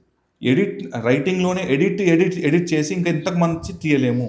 తీస్తే ఇక్కడ మానిటర్ మీద మహా అయితే ఇంకెక్కడో మనకు తప్పదు అన్న చోట తీద్దాం తప్ప దీన్ని బండిల్ రాసేసి షూట్లో చూద్దాంలే అని కాకుండా ఏదైతే పేపర్ మీద రాశాడో అదే తీశాడు. నానిగారు ఆ నిజాయితీకి ఒక ఏమంటాం చిన్న పాత వేస్తే ఈ రోజున అది ఇలా కోర్ట్ అని ఒక సెన్సేషనల్, ఒక సినిమాతో, ఒక ఫ్రైడేతో మీరు మీ team at the same time మీ డైరెక్టర్ జగదీష్ అనేవాడి పేరు ఇండస్ట్రీలో మరొక కొత్త డైరెక్టర్స్, టాప్ డైరెక్టర్స్లో 2025 మార్చిలో వచ్చి చేరింది.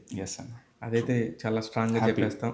Very happy. మావాడు సక్సెస్ అయ్యాడంటే అఫ్ కోర్స్ మేము కూడా ఉంటాం నెక్స్ట్ సినిమాలో. మా స్వార్థం అది అంతే కదా. పాటలు పెద్దగా హిట్ అయ్యి సినిమా పెద్దగా థియేటర్లో పోని సినిమాలు నాకు కొన్ని తెలుసు. ఉదాహరణకి సవారీలో ఆ పాట బాగుంటుంది, ఒకసారి హమ్ చేయండి. ఉండిపోవను విలా 2 కళ్ళ లోపల, గుండె చాటులో ఇలా తీపి ఉప్పెనే కల, నువ్వే నాకు సొంతమైన ఏకాంత మంత్రమై, నువ్వే చూడనంతగా ప్రేమించాను నిన్నిలా. సూపర్. ఇంకా నువ్వు లవ్లో ఉన్నావా? పాటతో లవ్లో ఉన్నా. పాటతో ఉన్నావా? విడిగా లేవా? లేదు, మా పాపతో మా ఆవిడతో లవ్లో ఉన్నా. Okay, very nice. మీ వైఫ్ ఎలా ఫీల్ అవుతుంటారు? అసలు తను ఎప్పుడు ఎగ్జైట్ అవ్వదు, ఎట్ ద సేమ్ టైం న్యూట్రల్గా ఉండదు. ఒక బాగా తనకి బాగా నచ్చిందంటే ఒక చిన్న స్మైల్ ఇచ్చి okay appreciation, okay no you are doing good అంతే. వినిపిస్తావా? ఇప్పుడు ఇంట్లో రాసేటప్పుడు నేను పాడుకుంటాను కదా ఏ పాట, కోర్టు పాట మేము ఎలా రాసామంటే ఒక చిన్న సందర్భం చెప్తాను. అన్ని పాటలకి ఏంటంటే నేను సింగిల్ ఎక్కడో కూర్చొని రాసుకోవడం, లేదంటే హోటల్ రూమ్కి వెళ్ళడం, బయటికి డ్రైవ్కి వెళ్ళిపోయి ఎక్కడో కూర్చొని రాసుకునేవాడిని. కానీ కోర్టు పాటకి ఏం జరిగిందంటే నేను జగదీష్ ట్రావెల్ అయ్యాం. డార్లింగ్ ఈ పాటని ఎట్టి పరిస్థితుల్లో మనం హిట్ చేయాలి అంటే మనం టైం పెట్టాలంటే ఖచ్చితంగా నిర్ణయించుకొని ఎక్కడెక్కడ రాసాను తెలుసా, కేబీఆర్ పార్కు, మధురానగర్ రోడ్ల పైన, ఎక్కడ చాయ్ బండి కనబడితే అక్కడ, లేదంటే చెరుకు రసం కనబడే చోట, ఒక ఒక ఒక స్థిమితం లేకుండా ఎక్కడ ప్లేస్ దొరికితే ఇగో ఇక్కడ ఏదో వైపు ని కూర్చొని రాద్దాం, చెట్టు అయితే చెట్టు, మురికి ఉంటే మురికి, అలా తిరిగి తిరిగి రాసిన పాట. ఒకరోజు పాట ఏదో టైం దొరికింది, రికార్డింగ్కి టైం చెప్పారు. లాస్ట్లో ఒకసారి గ్లాన్స్గా చూద్దాం ఇంకేమైనా బెటర్మెంట్ వస్తుందా అనేది చూస్తున్నప్పుడు ఇంట్లో పాడుతున్నా. ఏంటి నువ్వు ఈ పాట ఇక్కడ ఇంట్లో రాయొద్దు కదా, నువ్వు ఎక్కడో మీ డైరెక్టర్ గారితో బయట తిరిగి రాయాల్సిన పాట కదా, ఇంట్లో రాయొద్దు కదా. అదేంటో ఇంట్లో కూడా రాస్తాం కొన్నిసార్లు అంటే, నువ్వు మిగతా పాట రా, ఈ పాట రాయొద్దు నువ్వు ఇంట్లో. Very nice. మొత్తానికి పాట రిలీజ్ అయిన తర్వాత కంగ్రాట్స్ చెప్పింది, చాలా హ్యాపీ. తను అన్నిట్లకి రియాక్ట్ అయ్యేది కాదు. తను హోమ్ మేకర్. నా కంఫర్ట్స్ అన్నీ అంతే. ఏం పేరు? వసుంధర గారు కంగ్రాచ్యులేషన్స్. ఇంత ప్రశాంతంగా హాయిగా నవ్వుకుంటూ తుళ్ళి పడుతూ మాట్లాడుతూ రాస్తున్నాడంటే మీ సపోర్ట్ చాలా ఉంది. మీ పాప సపోర్ట్ అంటే మీ పాప నవ్వులు కూడా, ఆరోహి కూడా ఎంతో హెల్ప్ చేస్తూ ఉంటుంది. కంగ్రాచ్యులేషన్స్ అండి మీకు. పూర్ణాచారి ఈ రోజు నుంచి మరో స్టెప్ ఎదుగుతున్నాడు, చూస్తుండండి. నేను హామీ ఇస్తున్నాను. థ్యాంక్ యూ అన్న. డెఫినెట్లీ తన అంటే మన టైమింగ్స్ మీకు తెలిసింది కదా ర్యాండమ్. నేను ఒక్కోసారి 2-3 అవుతుంది, లేదంటే ఒక్కోసారి ఆల్ ఆఫ్ సడన్గా చెన్నైకి రమ్మంటారు. వెళ్ళిన సందర్భాలు ఉన్నాయి. ఎక్కడో ఆఫీస్లో ఉండి చారి గారు టక్ ఇది సో అండ్ సో రమ్మండి అంటే వెళ్ళాం. ఒక ఫోన్ చేసి ఇదో ఈ సిచ్యువేషన్ అంటే you go, I will take care of kid. And తను BSc B.Ed చేసింది. వెరీ అంటే ఆ సపోర్ట్ లేకపోతే నాలాంటి వాడు పనులు చేయలేదు. కరెక్ట్. కానీ ఇండస్ట్రీలోకి ఒక శాస్త్రి గారు లాగా ఒక చారి గారు వచ్చారు. అమ్మ బాబోయ్, శాస్త్రి గారి స్పర్శ నేను అంటుంది ఆ శాస్త్రి గారు కాదు రామ్. నేను సిరివెన్నెల సీతారామ శాస్త్రి గారి జోలి పోయే అంత తేలింది. ఎందుకంటే ఆయన బుక్స్ చదివాను నేను. కాకినాడలో ఎంత అంటే మీరు చదివారో లేదో నాకు ఐడియా లేదు, కానీ ఆయనతో అసలు ఎవరిని పోల్చలేదు. నేను పోల్చలేదు. నేను ఆయనతో అందరినీ పోల్చే అంత అర్బగుడిని కాదు. ఆయన గ్రేట్ అంతే, లెజెండ్ అంతే. ఆయన రాసిన పాటల్లో వెతుక్కుంటూ మనం రాయొచ్చు. నా కెరీర్ అంతా రాయొచ్చు. అంత ఉన్నాయి అన్ని పాటలు. ఒక లైన్ తీసుకొని రాసి పాట మొత్తం రాసేయచ్చు. ఇకపోతే మీరు బచ్చలమల్లిలో ఒక పాట రాశారండి. నాకు ఆ పాట కూడా భలే నచ్చింది. కానీ ఎందుకో ఆ సినిమా కొంచెం ఇబ్బంది పడింది బాక్స్ ఆఫీస్ దగ్గర. అంటే ఈ సందర్భాలు ఎలా చెప్తారు మీకు దర్శకులు అనేది నాకు ఒక క్యూరియాసిటీ.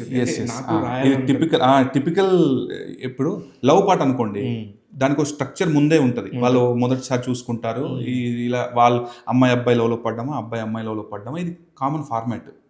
అయితే వేరేజ్ ఇందులో క్యారెక్టర్ అంటే బచ్చలమల్లిలో హీరో గారి క్యారెక్టర్ ఒక కోపిష్టి, చాలా రూడ్గా ఉంటూ లైఫ్లో ఏదో ఒక ట్రాజడీ నుండి బయటకు వచ్చి దానికి స్టిక్ అని అయిపోయాడు. నేను ఇలాగే బతుకుతాను, నాకు ఎవరితో సంబంధం లేదనే ఆ ధోరణిలో ఉన్నప్పుడు వాడికి ఆల్ ఆఫ్ సడన్గా ఒక అమ్మాయి తారసపడుతుంది లైఫ్. అంటే నువ్వు ఇది డైరెక్టర్ పాయింట్ ఆఫ్ వ్యూ ఏంటంటే, నీ కోపానికి నీ మూర్ఖత్వానికి ఒక ఐడెంటిటీ ఉంది, బట్ నువ్వు అందరి మీద చూపించొద్దు. అది నేచర్ అనేది ఒకటి. ఇప్పుడు అందులో ఒక పదం ఉంటుందన్న, మరి అంత కోపం కానే కాదు అలంకారం, నిజం ఓ అబద్ధం అయినదంటే బతుకు శూన్యం, అందర్ని కంది కాలమే ఓ అమ్మల్లె తానో సాక్ష్యమే, అహం ఉన్న దేహం దాటలేదు అంధకారం, వేదాంతమేమీ లేదురా నీలోని నిన్నే అడగరా. సూపర్. సుమతి ఆవేమన తెలిపే ఆలోచనే, మొదలేంటో తుదలు ఏంటో తెలుపు ప్రతిబింబమేరా.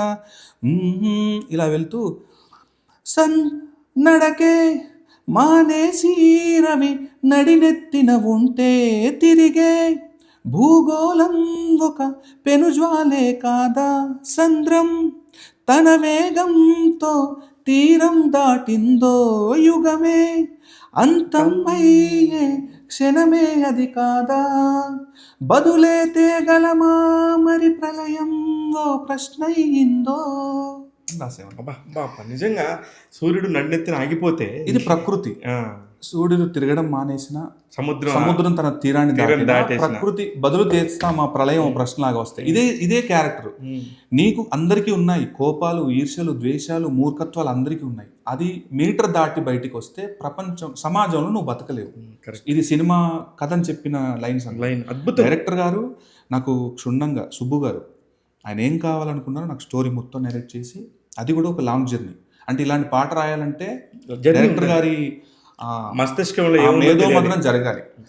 శాస్త్రి గారు అంటే అలా రాసేసేవాళ్ళు. అక్కడ శాస్త్రి గారి ప్రస్తావనే. నిజంగా శాస్త్రి గారు ఉంటే దీన్ని ఏం రాసేవాళ్ళు ఒకవేళ. సో ఆయన ఆలోచన స్థాయికి వెళ్ళి రాస్తే చాలు ఈ పాట హిట్ అనే దాంట్లోనే. అక్కడ శాస్త్రి గారిని రాసే రోజులు ఆయన పుస్తకాలు ఇచ్చి శాస్త్రి గారి పాటలు రిఫరెన్స్ చెప్పి, ఈ పాటలో అలా అన్నారు, ఆ పాటలో ఇలా అన్నారు అంటే ఇలా రీసెర్చ్ జరిగింది 100%. ఇలాంటి రైటర్కి జరగాల్సిందే. నా వరకు అలాగే ఇప్పుడు ఈ మధ్య కాలంలో వస్తున్న వాళ్ళలో రాంబాబు గోసాల అన్న కూడా మంచి రైటర్. మంచి రైటర్. ఆయనకి ఎక్కడో పడాలి ఈ మధ్య కాలంలో జరుగుద్దేమో అని. కాంతార కానీ, అర్జున్ రెడ్డి కానీ బాగా రాశాడు అతను అసలు. అంటే ఇదే ఇప్పుడు మా జోన్లో అతను టూర్ టైర్లో అతను టాప్లో ఉన్నాడు. సో నేను సురేష్ బన్శెట్టి అని ఇంకొక సురేష్ బన్శెట్టి, అలాగే సురేష్ గంగుల మీడియా అతను. నాకు వీళ్ళందరి క్లోజ్ అసోసియేషన్. Very nice. మొత్తం మీరందరూ ఒక 30 మంది ఉంటారు. బాగా రెగ్యులర్గా టచ్లో ఉండేది మాత్రం ఒక 15 నుండి 20 మంది. కొన్ని గీతాలు వస్తాయి ప్రైవేట్ సాంగ్స్. అవును ఎంత బాగుంటాయి. చేస్తున్నారు అసలు ఎంత బాగుంటాయి. ఎక్సలెంట్. అది సపరేట్ మార్కెట్. అది వాళ్ళు మా జానపదాల్లో జనాల్లోకి వెళ్ళినప్పుడు ఆ బ్యూటీ 100 మిలియన్లు 200 మిలియన్లు అంటే వాళ్ళు మాస్టర్స్ అన్న ఆ దాంట్లో. అది మేము టచ్ చేస్తే మేము 10 మిలియన్లు కూడా కాదు కదా, 1 మిలియన్ కూడా రాదు. నాకు ఎప్పుడన్నా ఇలాంటి పాట రిఫరెన్స్ ఇచ్చి రాయమంటే నా వల్ల కాదు. అది నేను చెప్పేస్తాను. ఎందుకంటే దీనికి ఎత్తు కరెక్ట్ అని చెప్తారా? వేరే చెప్తాను. ఎవరైనా ఉన్నారా ఇప్పుడు మదీను, కళ్యాణ్ అని వాళ్ళు కీబోర్డ్ ప్రోగ్రామ్స్, మ్యూజిక్ డైరెక్టర్స్, వాళ్ళ దగ్గరికి వెళ్ళండి మీకు అలాంటి పాటలు రావాలంటే. లేదు జానపదాలు రాసే కొంతమంది రైటర్స్ ఉన్నారు, వాళ్ళ దగ్గరికి వెళ్ళండి. నేను సినిమా రైటర్ అంతే. సినిమాకి కమర్షియల్గా ఏం రాయాలో మాత్రమే తెలుసు నాకు. జానపదాలు రాసి ఏదంటే త్రివిక్రమ్ గారు అంటారు కదా, మనకు రాని పని ట్రై చేయకూడదు, వచ్చిన పని ఫ్రీగా చేయకూడదు. ఇది బేసిక్ అంతే. ఈ బేసిక్ సూపర్. భలే చెప్పావు. అద్భుతమైన మాట అది. సూపర్. నిజంగానే మనకి రాని పని చేయకూడదు, వచ్చిన పనిని ఫ్రీగా చేయకూడదు. నేను ఎందులో ఎక్స్పర్ట్ అని నమ్ముతున్నా, సినిమా పాట రాయడంలో ఎక్స్పర్ట్. దాంట్లో పెడతాను ఫోకస్. ఈ రోజున అలా ఫోకస్గా ఉన్నాను కాబట్టి మేబీ ఒక 150కి పైగా సినిమాల్లో 550 పైగా పాటలు రాశాను. అదే నమ్ముకొని ఉన్నాను నేను. పాట ఏదైతే మొదటి రోజు నమ్మానో ఇప్పటికీ అదే నమ్ముతున్నాను. ఆ నమ్మకమే నన్ను తీసుకొచ్చి నాకు 4 ఏళ్ళు నోట్లోకి పోతున్నాయి. ఫ్యామిలీ హ్యాపీగా ఉంది. మీలాంటి వాళ్ళు చాలామంది సహకారం, అందరు గుర్తుపడుతున్నారు. ఇంతకంటే ఇంకేం కావాలన్నా ఆ పనినే శ్రద్ధగా చేద్దాం ఇంకా. అంతే. Very nice. సూపర్. అయితే విశ్వక్సేన్ గారికి కూడా ఆల్మోస్ట్ పడిపోయిందే పిల్ల, అసలుకి ఆ పాట కూడా ఇచ్చి ఒకసారి నీ నోటితో. కానీ నాకు ఇందాక నుంచి ఒక డౌట్, నువ్వు పాడుతుంటే అది ఇంత బాగా పాడుతున్నాడు ఈయన సింగర్ ఏమో అనే డౌట్ వస్తుంది. అదే అది గాడ్ గిఫ్టెడ్ అంది అంతే. అయితే నాకున్న మీరు అన్నారు చూసారా, భగవంతుడు people the way are looking saying ఉంది ఒకటి. People judge by the way are looking.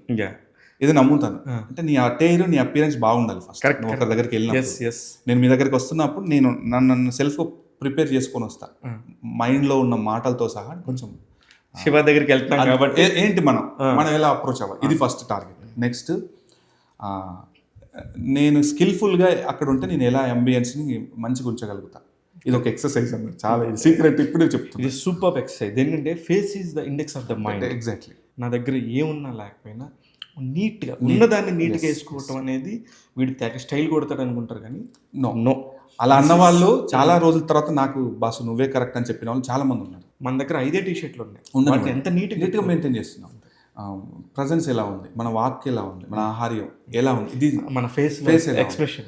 So నేను మీరు అన్నట్టు కొంత మ్యూజిక్ నేర్చుకున్నాను.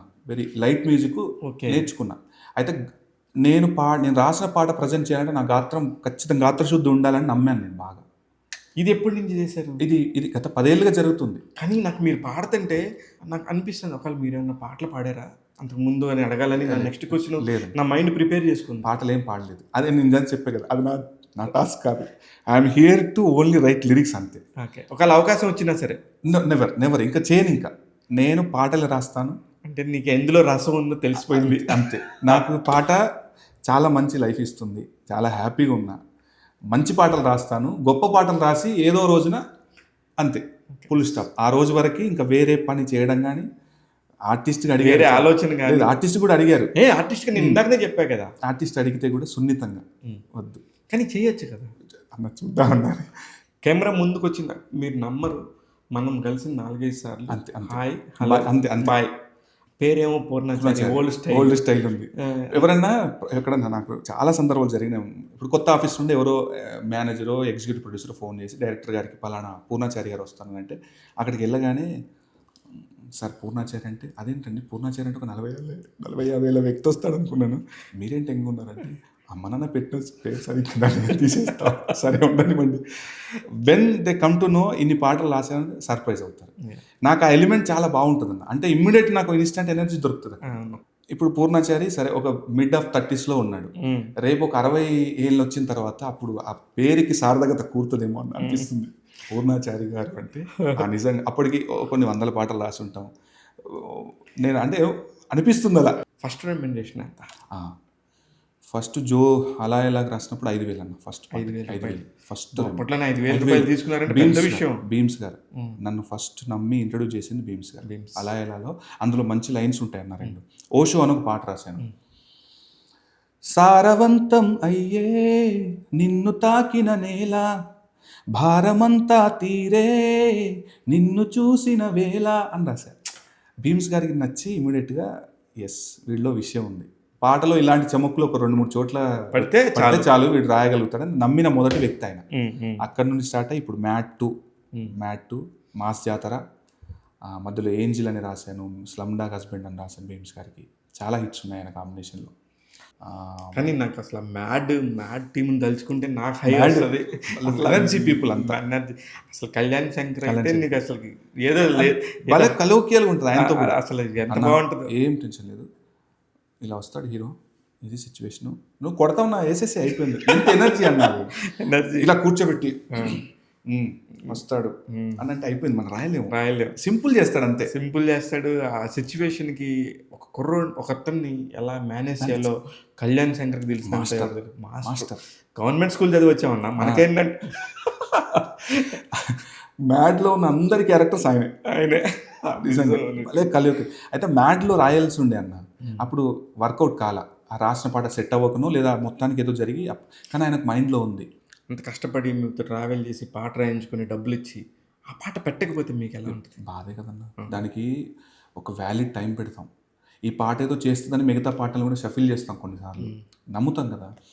ఇక బాధ ఏంటంటే ఆ రాత్రికి ఆ బాధను మర్చిపోవాలంతే, ఇంకా దాన్ని సస్టైన్ చేయొద్దు. మళ్ళీ పొద్దున లేవగానే సెల్ఫ్గా అద్దం ముందుకు వెళ్ళగానే చలో మీరు ఇందాక చెప్పి మళ్ళీ ప్రిపేర్, జస్ట్ ప్రతి రాత్రి ఓ మరణం, ప్రతి ఉదయం పుట్టుక, అంతే. ఎవరో పెద్ద ఆయన చెప్పినట్టు అంతే. ప్రతి రాత్రికి ఇవాళ జరిగిన విషయాలు మ్యాక్సిమం ఆ రోజుతో మర్చిపోయి నెక్స్ట్ డేకి ఫ్రెష్గా స్టార్ట్ చేయడమే ఏమంటారు జీవిత సూత్రం. ఇంకా కొన్ని సస్టైన్ అవుతూ ఉంటాయి, బట్ అది మేనేజ్ చేయగలగాలి.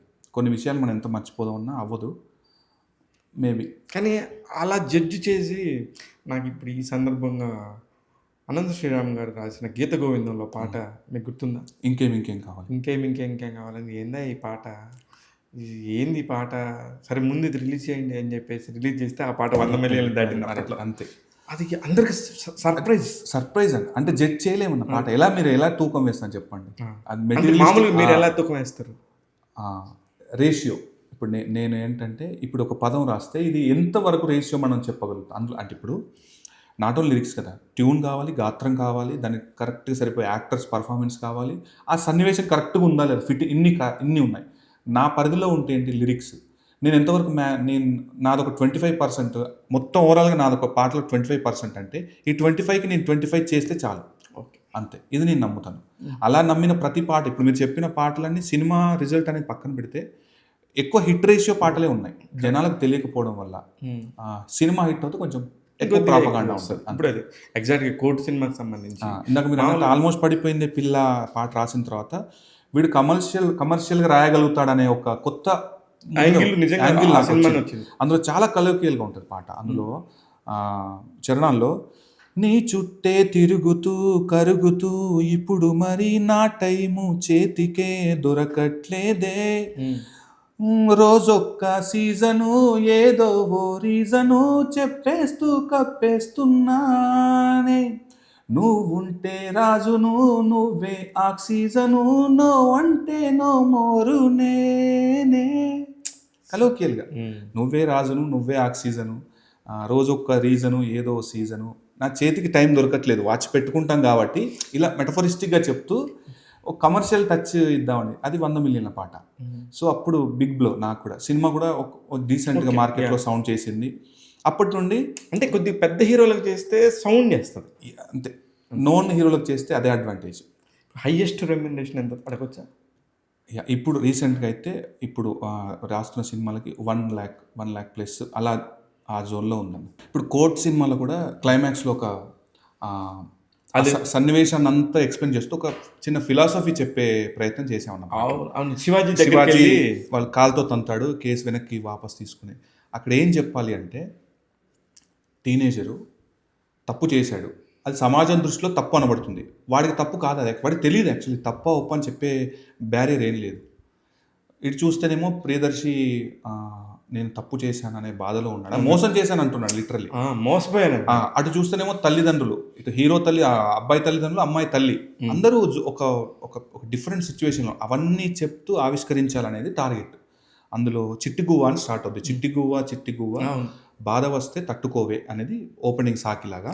దాంట్లో ఏ వెలుగులో కనిపించని గీతే గీసారా, ఏం తెలియక దాటడమే నేరం అంటారా, ఏ న్యాయం నీ కోసం సాయం రాలేదా, ఈ ప్రశ్నలు అడగాలని ఆశగా చూసావా, కాలం రాసే కథనంలోన మన కథలన్నీ ఇంతేరా, బడి చదువేది చెప్పని పాఠం నేర్పే గురువే కాలం రా, చిట్టి గువ్వా తట్టుకోవే బాధ ఉంటే తట్టుకోవే, రాలే చినుకుల్లో అన్ని రంగులు చూసావా, దూకే పిడుగుల్నే తట్టుకోవా, వీచే గాలుల్లో చిన్ని చిందులు వేసావా, రేగే మంటల్నే తట్టుకోవా, అమ్మా అంటే ఎరా అంటూ ఆమె నోటి మాట చెమ్మగిల్లే కళ్ళల్లోనే పాపం ఆగిపోయేనంట, చుక్కరాలి ఆకాశాల దారే విడిపోతూ ఉన్నా చెప్పలేని బాధే మౌనంగానే మోసే జాబిలమ్మ, ఏ జాలిని చూపించని వలయం ప్రేమ. సూపర్. అంటే వాళ్ళందరూ కనబడుతున్నాయి. ఇప్పుడు నువ్వు పాడుతుంటే నాకు వాళ్ళందరి విజువల్స్ కనబడుతున్నాయి. ఇది నేను రాసిన మంచి సాహిత్యంలో ఇది ఒక పాట. అంటే ఒక లవ్ సాంగ్తో రాయటంతో పాటు ఒక ఫిలాసఫీ కూడా చెప్తాడు అని మా డైరెక్టర్ నమ్మాడు. యాక్చువల్గా శాస్త్రి గారు ఉండుంటే శాస్త్రి గారితో రాయిద్దాం అనుకున్న పాట. అంతే దీని మీద ఎంత ఎక్సైజ్ చేసామంటే ఇది ఇంచుమించు శాస్త్రి గారి ధోరణి కనపడాలి, ఇందులో శాస్త్రి గారే కనపడాలి. ఎక్కడో ప్రయత్నం చేసాము, ఎంతో కొంత సక్సెస్ అయిన బ్లెస్సింగ్ ఉండింది. దీనికి విజయబుల్ గానీ కూడా నాకు ఎక్స్ట్రాడినరీ అనిపించింది. ఎందుకంటే ఆ విజువల్స్ కి తగ్గట్టు అంటే ఇతను ఇచ్చిన దానికి వాళ్ళు విజువల్ తీసుకోవటం, అందరూ ఒక team work, perfectly team work. అదే విజయ్తో నాకు మంచి పరిచయం ఉంది యాక్చువల్గా. ఎప్పటి నుండో చేద్దాం అనుకోవడం వర్కౌట్ కాల, కానీ ఒక్కసారి కాంబినేషన్ కుదిరితే సాలిడ్ కాంబినేషన్ కుదిరింది. ఆయన కూడా చాలా ఫ్రెండ్లీ నేచర్ బ్రో. అసలు మన జర్నీ ఎంత బాగా స్టార్ట్ అయింది బ్రో, నేను ఇదే కోరుకున్నా. నాకు లిరిసిస్టులు మంచి లిరిక్స్ ఉంటే నాకు ఎనర్జీ, ఓపెన్ మైండ్.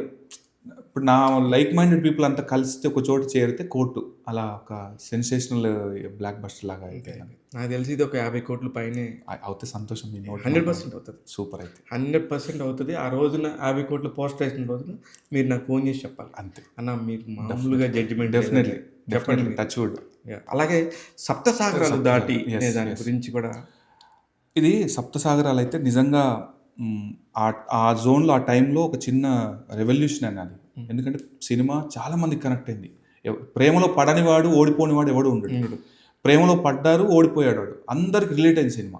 అయితే డబ్బింగ్ పాట అయినా కూడా నాకు వచ్చిన రెస్పాన్స్ నేను అమేజింగ్. తెలుగు స్టేట్ సినిమాకి వచ్చినట్టే వచ్చింది. కానీ మిగతా తమిళ్‌కి, మలయాళంకి వచ్చిన డబ్బింగ్ సినిమాల వాల్యూ కన్నడ సినిమాకి రాదు. రాదు. కానీ ఒక కాంతారతోని, ఒక సప్తసాగరాల సప్తసాగరాలు. దాటికి మాత్రం వచ్చింది. అందులో అయితే నేను ఇంతకుముందు చెప్పాలనుకున్నా. ఇప్పుడు ప్రేమం డబ్బింగ్ పాటలే రాశాను.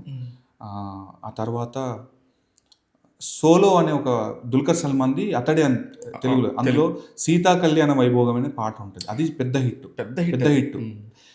తర్వాత భ్రమయుగం రాశా అన్ని పాటలు మమ్ముట్టి గారి. అసలు ఎంత బాగుంటుంది. అది పెక్యులర్ అటెంప్ట్. తట్టు ఇప్పుడు సప్తసాగరాలు రాసా, 777 చార్లీ అని కొన్ని సెలెక్టెడే రాసా డబ్బింగ్ పాటలు ఎక్కువ రాయకుండా. నేను ప్రతిసారి చేసే ఎక్సర్సైజ్ ఏంటంటన్నా, తెలుగు పాటకు ఒక ఎక్సర్సైజ్ ఏంటి, కంటెంట్ చెప్తారు, ట్యూన్ ఇస్తారు, రాయాలి. వేరేజ్ డబ్బింగ్ పాటలు ఎందుకు మనం ట్రూ ట్రాన్స్లేట్ చేయాలి? అలా చేయొద్దు. కంటెంట్ తెలుసుకొని ఆ లిరిగేటర్ ఏం రాశాడో తెలుసుకొని ఆ మీటర్ ఏదో మనం తెలుగు పాట చేసిన ఎక్సర్సైజ్ చేస్తే చాలు. అలా పుట్టిందే భ్రమయుగం. కానీ మీ భ్రమయుగం పాటలు వినండి, 4 పాటలు వింటే సినిమా కథ మొత్తం ఉంటుంది అందులో.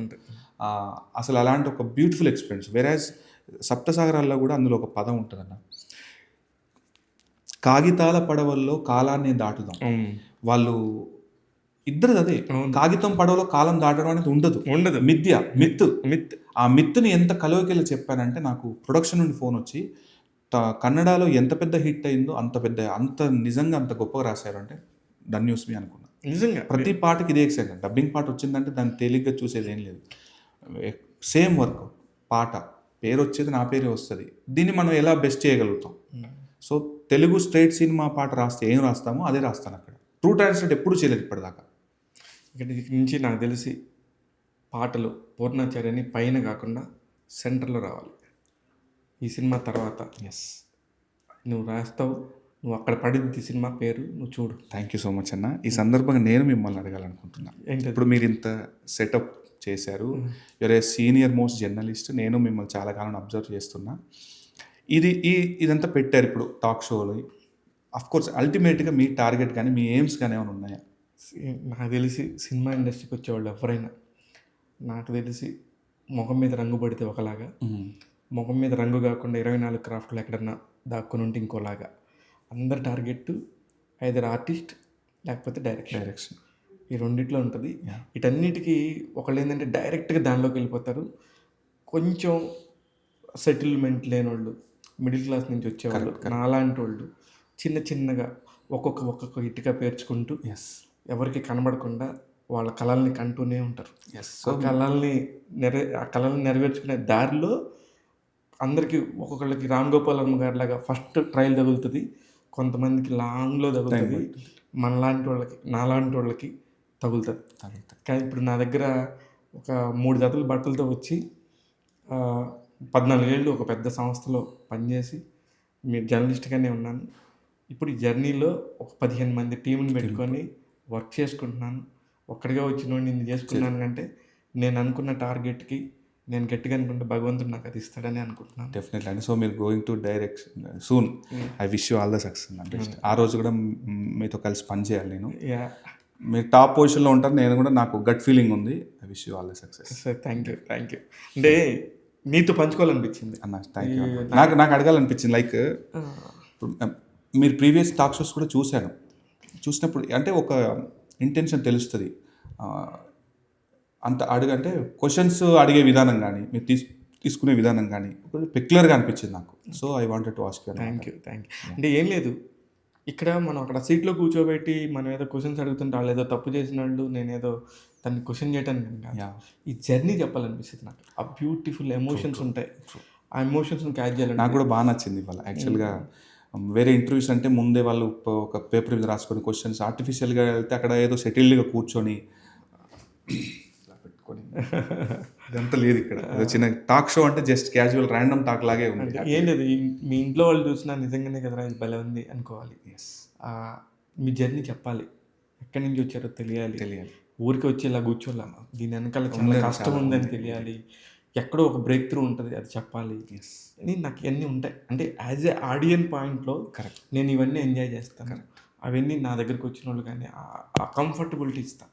ఒక సినిమా నచ్చినప్పుడు కూడా భుజాన్ని ఎంత మోస్తానో, నచ్చినప్పుడు కూడా ఓకే అలాని ఒక ఐడియా ఫెయిల్ అయిందని చెప్తా కానీ వాళ్ళ వ్యక్తిగతంగా వ్యక్తిగతంగా ఉండదు నిజంగా. అస్సలు ఉండదు. అంతే అంతే. నాకు నిన్న మొన్న జరిగిన ఒక ఇన్సిడెంట్ చెప్తాను. ఉమ్. కోర్టు సినిమా పాటలు బాగా వెళ్తుంది. నన్ను కొత్త వాళ్ళే అనుకున్నారు యాక్చువల్గా. ఓకే. చిన్న ఎవడు అని కొట్టి యూట్యూబ్లోనో గూగుల్లోనో కొట్టారు. కొడితే బంచ్ ఆఫ్ సాంగ్స్ ఉన్నాయి. ఉమ్. నాకు ట్యాగ్ చేస్తూ వాళ్ళు మెసేజ్, అన్నోన్ పీపుల్, నాకు వాళ్ళతో పరిచయం లేదు, ఏం లేదు. సార్ మీరు ఇది మీరు ఫస్ట్ డెబ్యూ అనుకున్నాను సార్, కానీ మీ పాటలు మా ప్లేలిస్ట్లో ఉన్నాయి సార్ అంటే, నేను ఓకే మనం తెలియాల్సిన పని లేదు, ఏదో ఒక రోజు ఇలాంటి ఏదో చాట్ బస్టర్ పడ్డ రోజు డెఫినెట్లీ వాళ్ళు వెనకాలకి వెళ్ళి అన్ని చూసినప్పుడు ఆ రోజు అప్పుడు ఇచ్చే హై అది మామూలుగా అసలు నేను 2-3 రోజులు అదే అనుభవిస్తాను. బచ్చల మళ్ళీ అప్పుడు అలాగే అయింది. ఆయన మన మూర్తి గారు, గ్రేట్ అందర్ మూర్తి గారు షేర్ చేసి పాట లిరిక్స్ ఇలా విన్నాను. పాట పూర్ణాచారి అంట, ఇతను ఎవరో తెలియదు నాకు, ఇప్పటిదాకా ఈయన పేరు కూడా వినలేదు, కానీ ఖచ్చితంగా ఇక్కడ ఉండిపోతాడు ఈ రైటరు.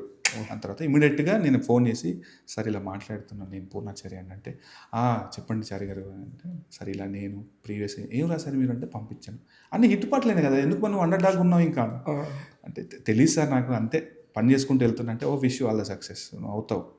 అప్పటి నుండి ఆయన ఏ ఫంక్షన్లో కలిసినా కూడా అది చిన్న అది ఉంటుంది, ఆ గెస్చర్ ఉంటుంది, ఉండాలి కూడా. తప్పే ఉంది, మనం ఇక్కడ ఎవరిని ఎవరి ఆస్తులు అడగట్లేదు. అంతే, మనం ఒక మంచి పని చేయడానికి వచ్చాం, పని చేస్తున్నాం, దాని రికగ్నేషన్ కోరుకుంటాం. లేదు అదే ఇప్పుడు మీరు అన్నట్టు లాంగ్ టర్మ్లో ఇది పే ఆఫ్ అవుతుంది, అయిన రోజున మాత్రం వడ్డీతో సహా వచ్చేస్తుంది. అంతే. All the very best. Thank you so much అన్న, థ్యాంక్ యూ సో మచ్.